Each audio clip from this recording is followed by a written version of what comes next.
So you're no stranger to the stage. You've performed plenty of times in all sorts of places all around the world. So how did you find the experience of being up on the TED stage? The TED stage was nerve-wracking for a different reason. I guess a lot of the time when you're performing, especially with dance, it's usually quite collaboratively and you're working on stage and you've gone through all of your cues. And the night before TED the day before TED, I had a bit of a crappy dress run where I couldn't remember everything, but apparently a bad run means a good show. And you nailed it, so it's all Thanks, good. babe. Yeah. Yeah, I think the experience of TED is really different because when you're holding space with other people on stage, that's a completely different emotional state, whereas I felt like I got to be quite joyous. And yeah, it was a really positive experience. It taught me a lot about pace and speaking with pace and learning how to not rush through things when you're really, really nervous.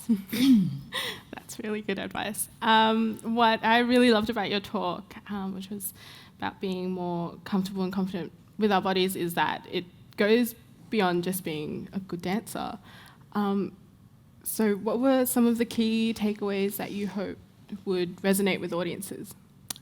I think the key takeaway from the speech was mostly to do with the ideas around commitment.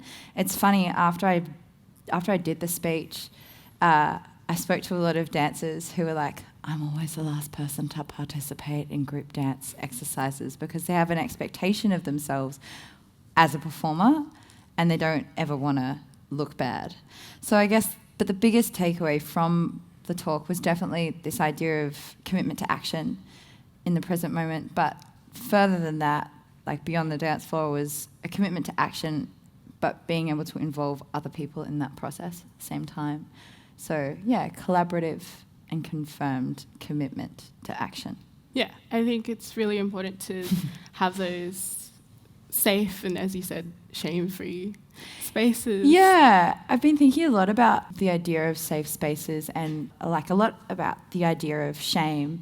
And definitely, I think that shame can work in two ways. Like I think it's really like jilting for a lot of people, and especially when it comes to things around body. But I also think that it can work in terms of a tool to make change happen.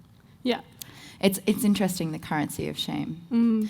But I think as well, yeah, and there was a lot of talk, obviously, about the body and about people's perceived gaze.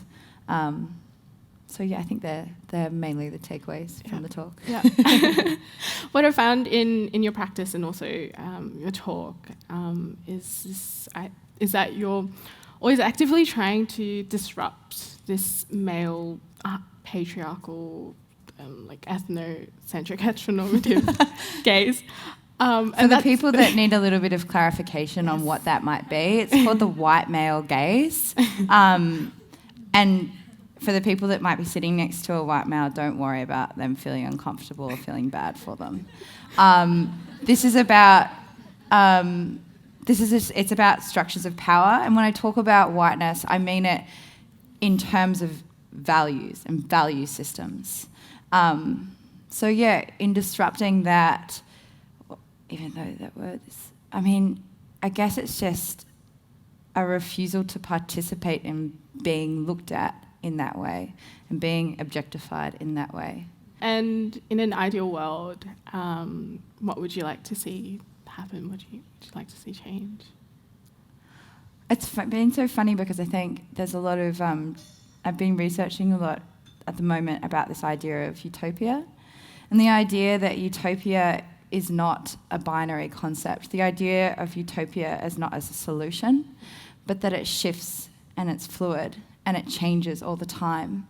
And I think, what I'm striving for is, and what a lot of like my friends and fellow women activists are striving for, is like a total dissemination of the patriarchy and the forces that be, a re-looking at class and concentrated wealth, though it feels very kind of hypocritical to be saying that while sitting on this stage, and Yeah, the black matriarchy. Well, I think it's very important to have these conversations and continue having them. Yeah. Yeah. Well, Yeah. Amrita, thank you so much for your insight and wisdom and time. Everyone, could you please thank Amrita Hepi?